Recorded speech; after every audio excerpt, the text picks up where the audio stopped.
오늘은 우리 마태복음 10장 1절로 4절과 또 요한복음 12장 1절로 8절 그리고 마태복음 27장 3절로 5절을 함께 보겠습니다.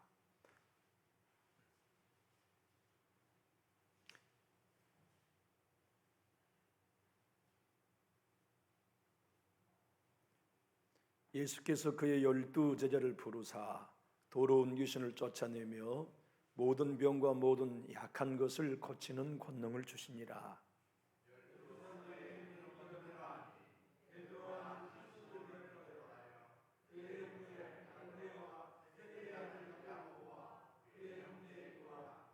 빌립과 바돌로메, 도마와 세리마테, 알프의 아들 야고보와 다데오, 가나안인 시몬 및 가룟 유다 곧 예수를 판 자라.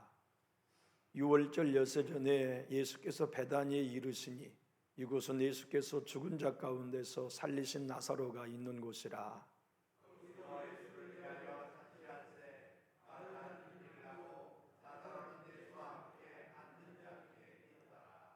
마리아는 지극히 비싼 향유 곧 순전한 나드 한 근을 가져다가 예수의 발에 붓고 자기 머릿돌로 그 발을 닦으니 향유 냄새가 집에 가득하더라.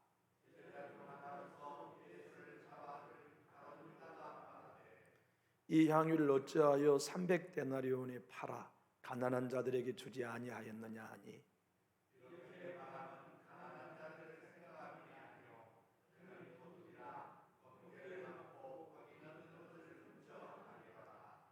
예수께서 이르시되 그를 가만두어 나의 장례할 날을 위하여 그것을 간직하게 하라.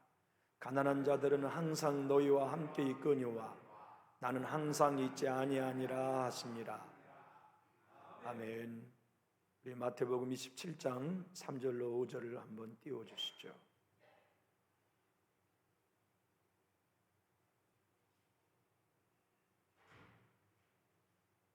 마태복음 27장 3절로 5절 우리 성경에서 볼까요? 마태복음 27장 3절로 5절 신약성경 48면 마태복음 27장 3절로 5절입니다. 시작.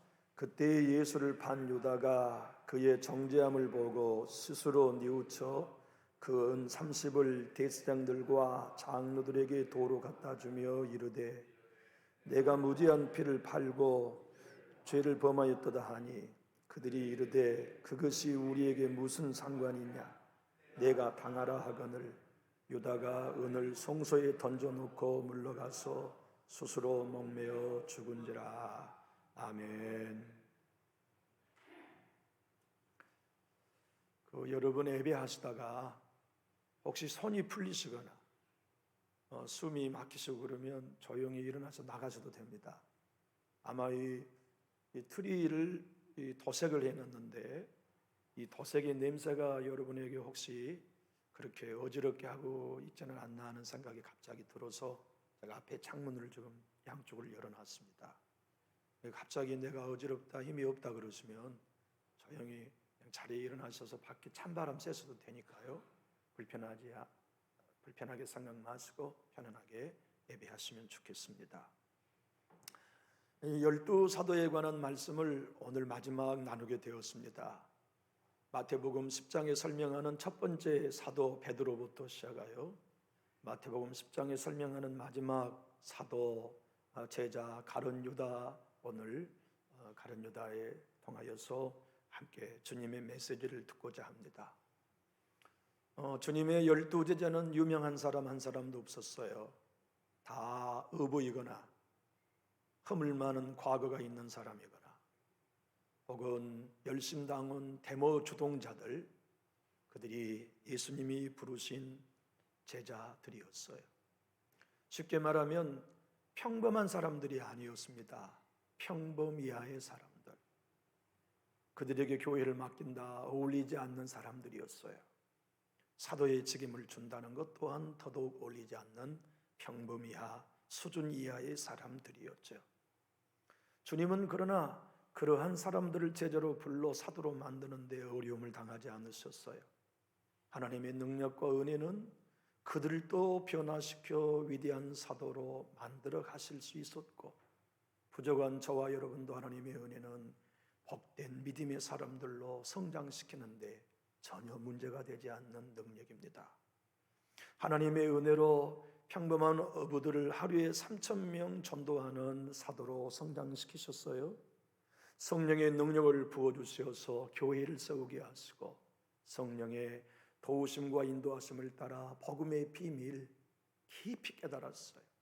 그들이 가는 곳에 어둠의 영들이 떠났고, 그들이 성경을 읽을 때 계시의 영께서 함께하여 주심으로 십자가의 비밀, 예수님의 죽음과 부활의 능력을 그들은 생명으로 맛보며 전했어요. 가는 곳마다 교회를 세웠고, 가는 나라마다 하나님의 나라를 건설하다가 예외 없이 모든 분이 순교했습니다. 한 사람도 예외 없이 사랑의 사도 요한 사도만 자기의 수명을 다하고 자연사했고, 모든 사도는 순교했습니다. 오늘 우연찮게 마지막 부르는 찬송가가 제가 설교에 함께 인용한 찬송가여서 3절 내일 일은 난 몰라요라는 3절의 찬양을 이렇게 제가 한번 여러분들께 나누고 싶습니다. 만왕의 왕 예수께서 이 세상에 오셔서 만 백성을 구속하니 참 구주가 되시네. 순교자의 본을 받아 나의 믿음 지키고 순교자의 신앙 따라 이 복음을 전하세. 불과 같은 성령이여 내 마음에 항상 계셔 천국 가는 그날까지 주여 지켜 주옵소서. 여러분에게도 잊을 수 없는 가장 애창하는 찬송가가 있을 거예요. 저 개인적으로는 내일 일은 난 몰라요는 찬양이 제 인생의 가장 귀중한 찬양입니다.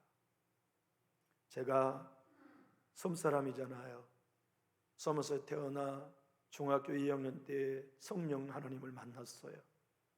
교회는 한 번도 빠져본 적이 없지만 하나님을 개인적으로 만난 건 중학교 2학년 때였어요. 저는 부자가 되고 싶었습니다. 농사를 짓는 기계를 많이 가지고 제 고향 섬의 모든 농토를 언젠가는 내가 다 사야 되겠다, 그런 마음을 갖고 있었던 터인데 성령님이 저를 만나 주셔서 영혼을 다스리는 목사가 되라는 감동을 주셨어요.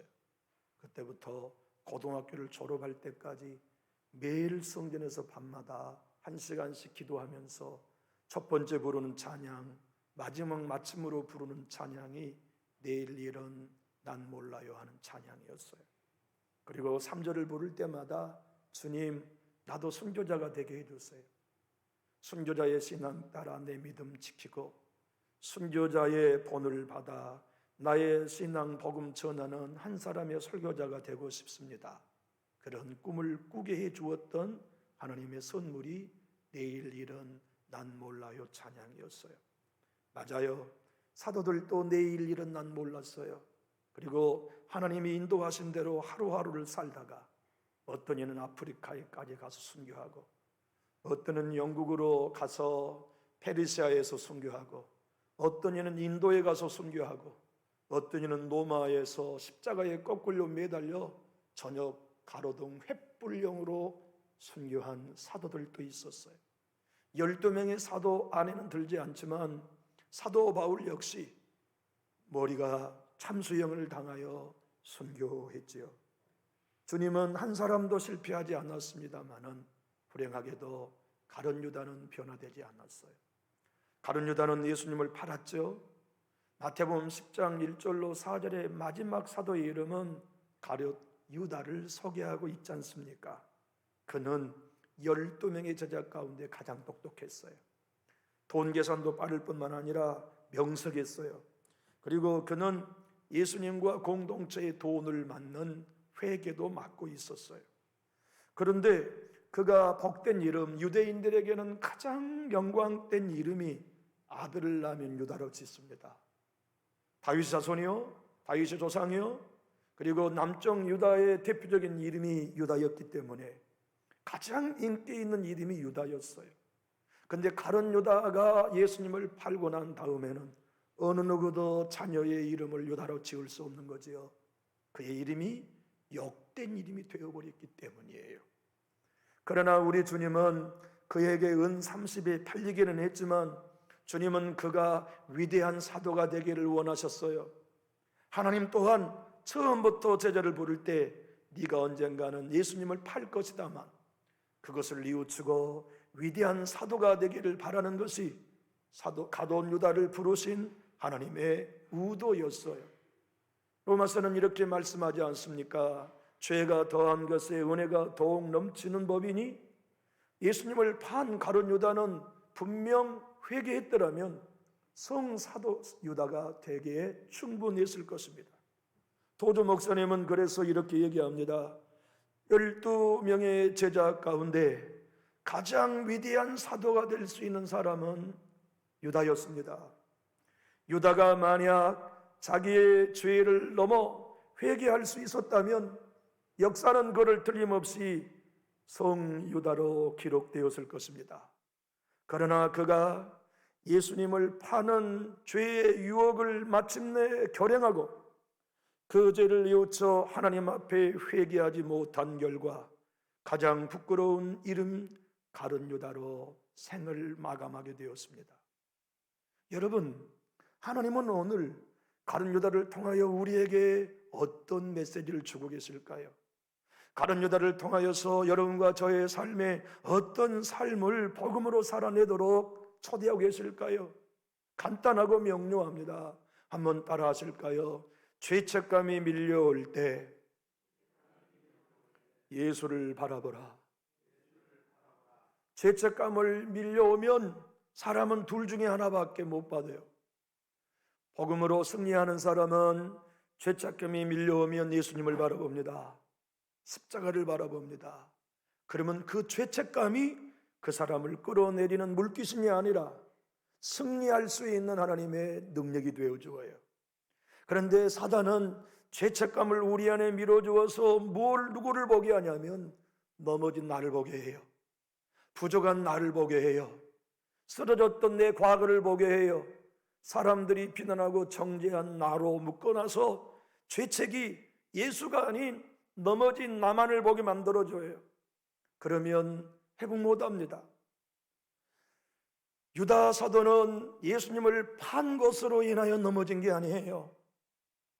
유다 사도가 성유다가 될 수 있는 유일한 방법은 자기가 성소에까지 가서 은 30을 던져놓고 그리고 난 다음 십자가를 바라보았다면 그는 정말 위대한 사도가 되었을 것이에요.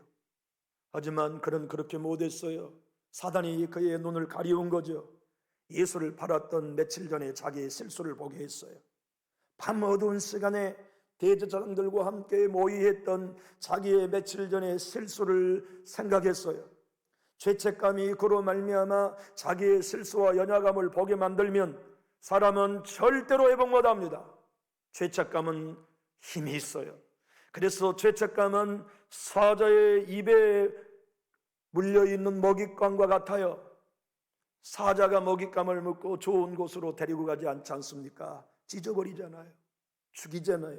삼켜버리잖아요. 사단이 우리 자신의 연약함을 보는 죄책감으로 밀어오는 건 사자예요.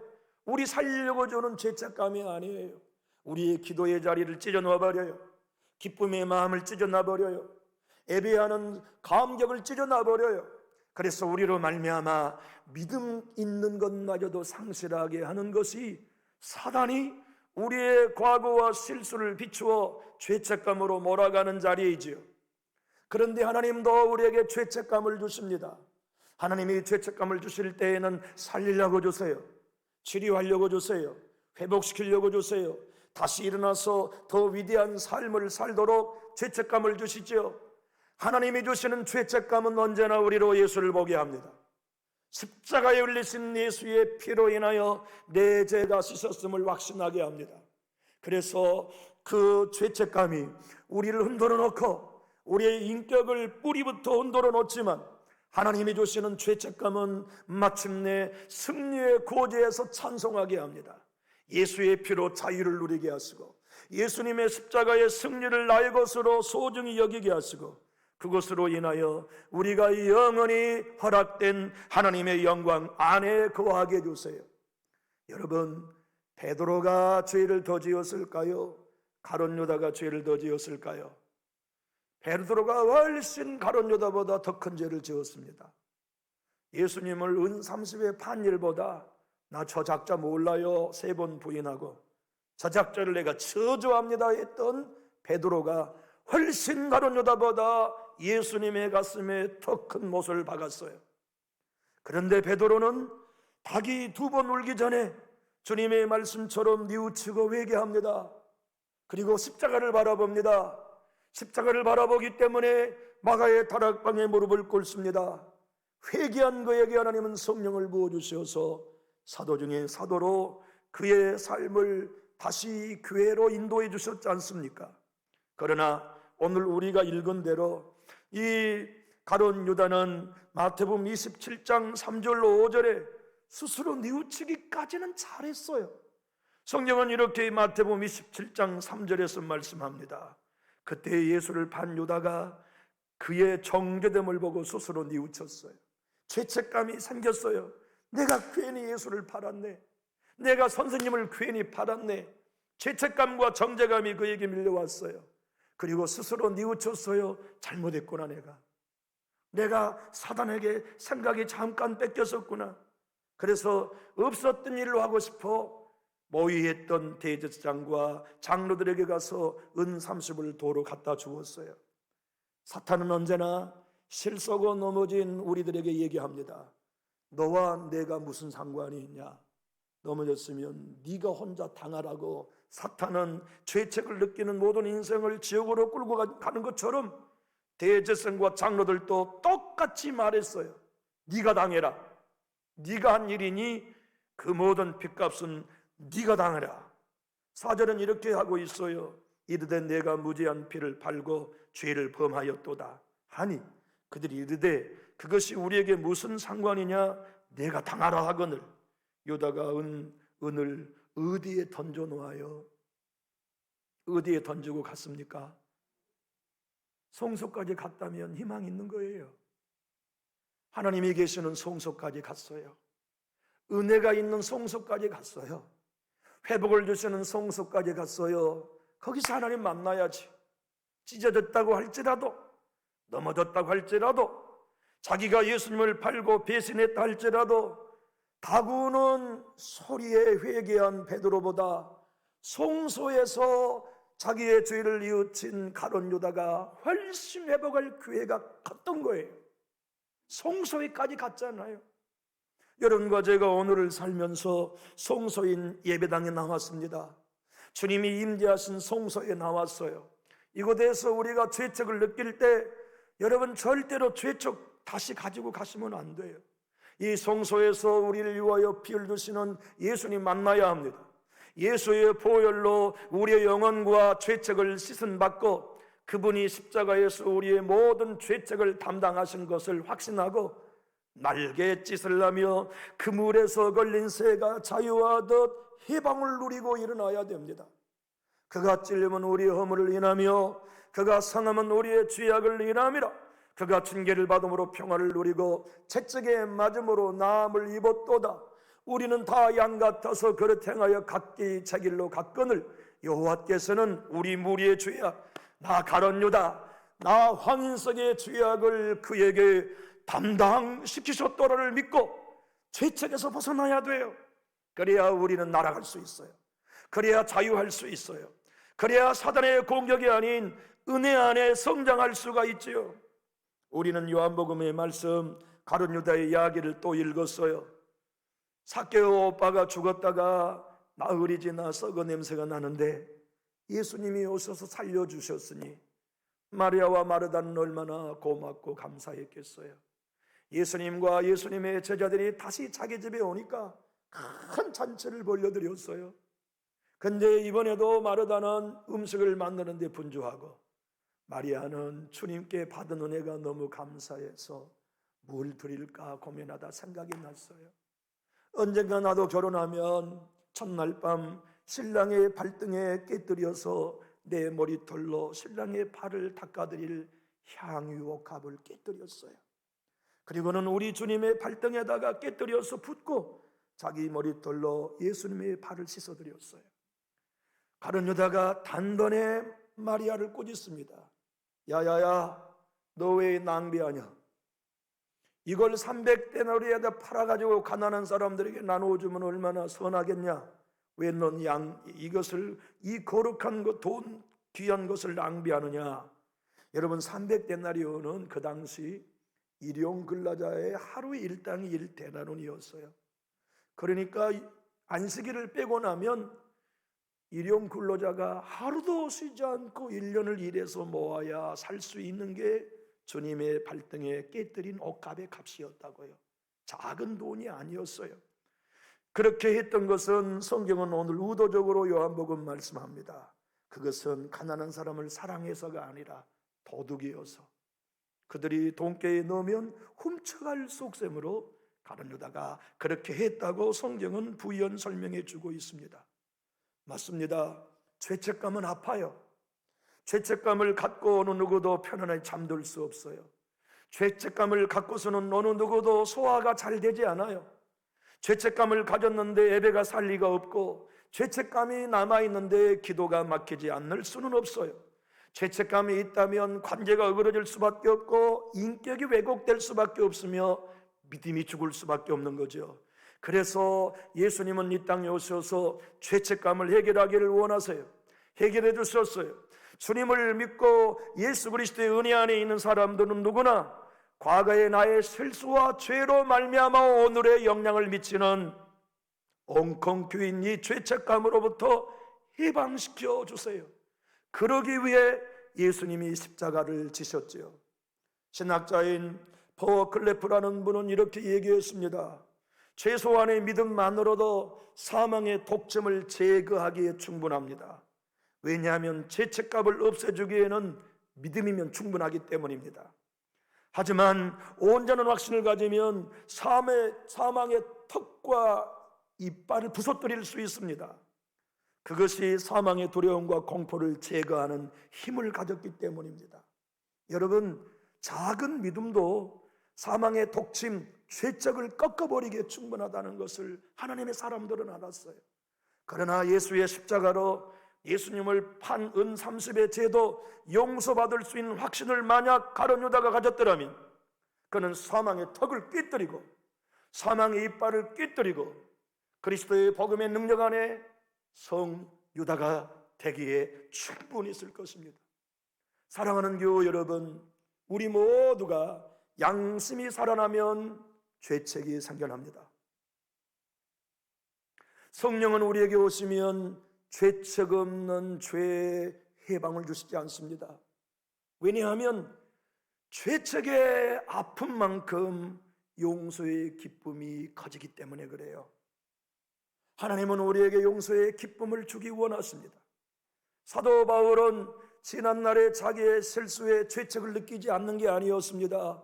오라, 나는 곤고한 사람이라고 죄책을 느꼈어요. 나는 죄수 중에 죄수라는 죄책을 느꼈어요.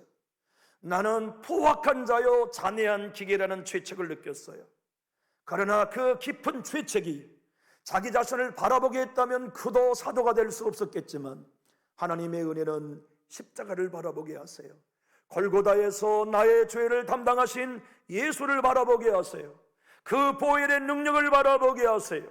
그걸 바라보았더니 바울은 로마서 8장 1절과 2절에 그런즉 그러므로 그리스도 안에 있는 자에게는 결코 총잠이 없나니 그리스도 예수 안에 있는 자에게는 생명의 성령의 법이 죄와 사망의 법에서 너를 해방해 주는 것을 믿었단 말이에요. 맞습니다. 자유, 해방을 누리는 그리스도인은 죄책 때문에 3박 4일 아파봐야 됩니다. 죄책 때문에 고민하며 기도가 막히는 아픔도 경험해 봐야 합니다. 내가 교회 생활을 하면서 죄책 때문에 먹는 게 소화되지 아니하고 어떻게 내가 그렇게 쉽게 넘어질 수 있었을까? 어떻게 내가 그렇게 쉽게 시험에 들 수 있었을까? 어떻게 내가 그렇게 형편없는 믿음의 사람들처럼 쓰러질 수가 있었단 말인가 고민해야 되지요. 고민하고 고민하다 말을 보면 못 일어납니다. 고민하고 고민하다 다른 사람의 말을 묵상하면 못 일어납니다. 고민하다 예수의 음성을 들어야 합니다. 눈을 들어 내가 진 십자가를 봐라. 눈을 들어 골고다에 세워진 내가 진 십자가를 보아라.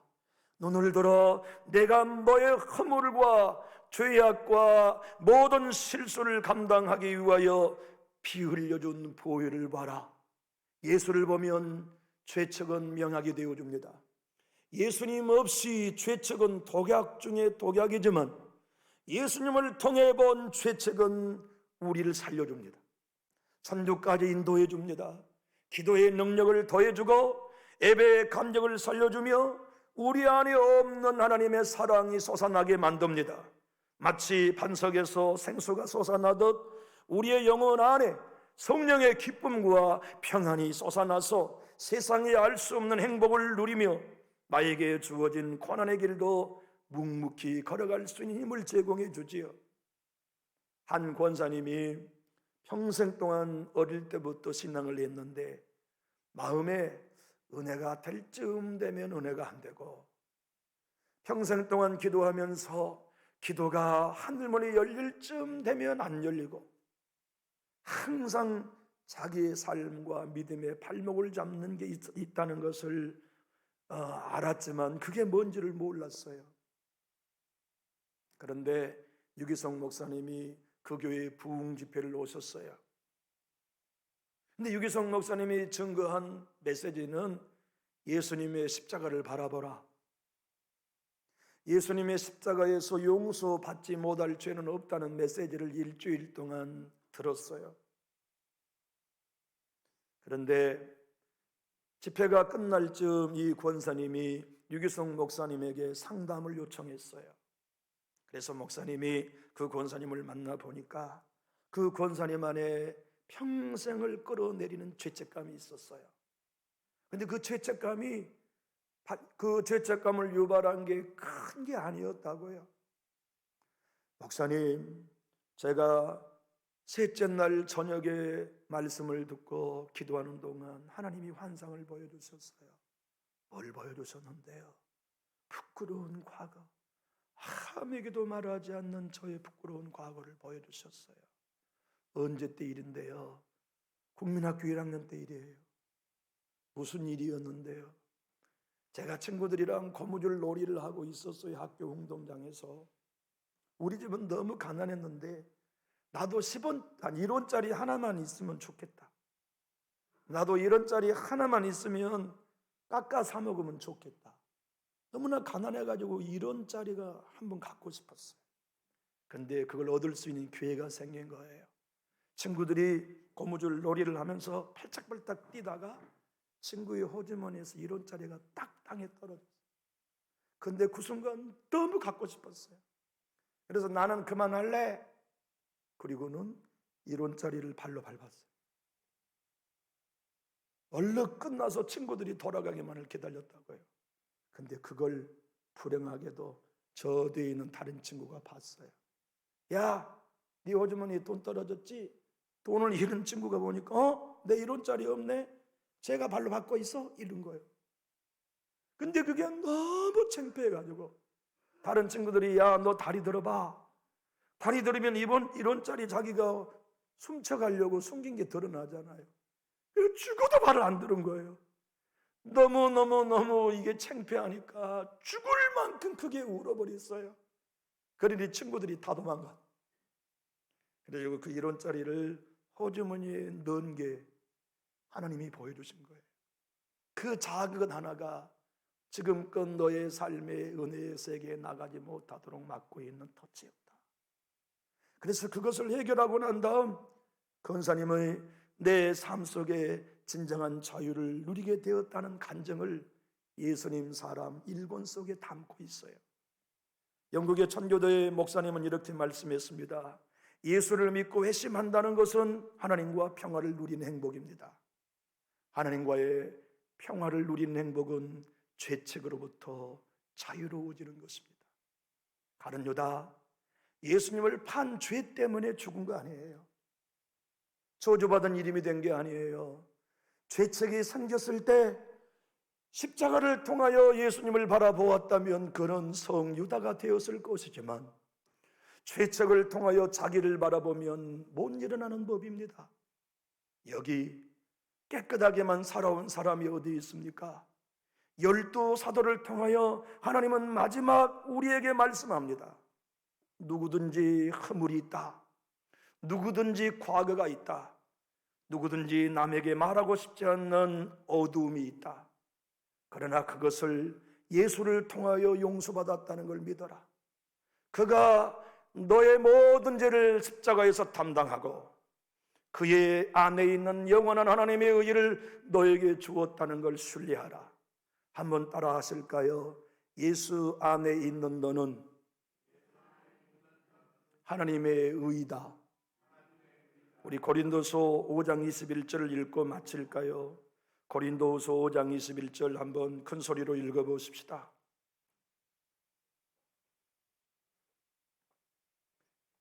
죄책을 가지고 나를 보면 어떻게 우리 자신이 하나님의 의라고 말할 수 있겠어요? 그러나 죄책이 생길 때마다 예수님을 통해서 나를 보면 맞아요, 내가 하나님의 의라는 걸 확신할 수 있어요. 고린도서 5장 21절 큰 소리로 읽을까요? 시작. 하나님이 죄를 알지도 못하신 이를 우리를 대신하여 죄로 삼으신 것은 우리로 하여금 그 안에서 하나님의 의가 되게 하려 하심이라. 교회 여러분, 예수님을 믿는 것이 여러분에게 분명할진데 한번 따라 하시죠. 나는 하나님의 의입니다. 그걸 누리는 사람들이 그리스도인입니다. 우리는 하나님의 의예요. 하나님은 예수님을 통하여 우리의 죄를 찾을 수 없으세요. 그래서 찰스 웨슬리는 이렇게 말했습니다. 우리 하나님은 전능하시지만 우리 아버지에게 불가능한 일이 하나 있다. 예수 그리스도를 통하여 우리의 죄를 발견하는 것이다. 그건 하나님이 못하세요. 예수님의 피가, 십자가의 구속이 우리의 모든 죄와 죄책을 씻어주시고 가려주시기 때문에 하나님조차도 예수님을 통해 우리 죄를 못 본다면 우리는 그 약속을 우리의 것으로 삼아야 돼요. 찬송가 283장은 이렇게 노래하고 있습니다. 속죄함을 받은 후 한없는 기쁨을 다 헤아릴 수 없어서 늘 찬송합니다. 나 속죄함을 받은 후 내 마음이 새로워 주 뜻을 준행하면서 죄의 길을 버리네. 나 속죄함을 받은 후 성령이 오셔서 하나님 자녀 된 것을 곧 증언합니다. 나 속죄함을 받은 후 보혈의 공로로 내 주의 은혜 입으니 늘 평안합니다. 나 속죄받은 후 주를 찬미하겠네.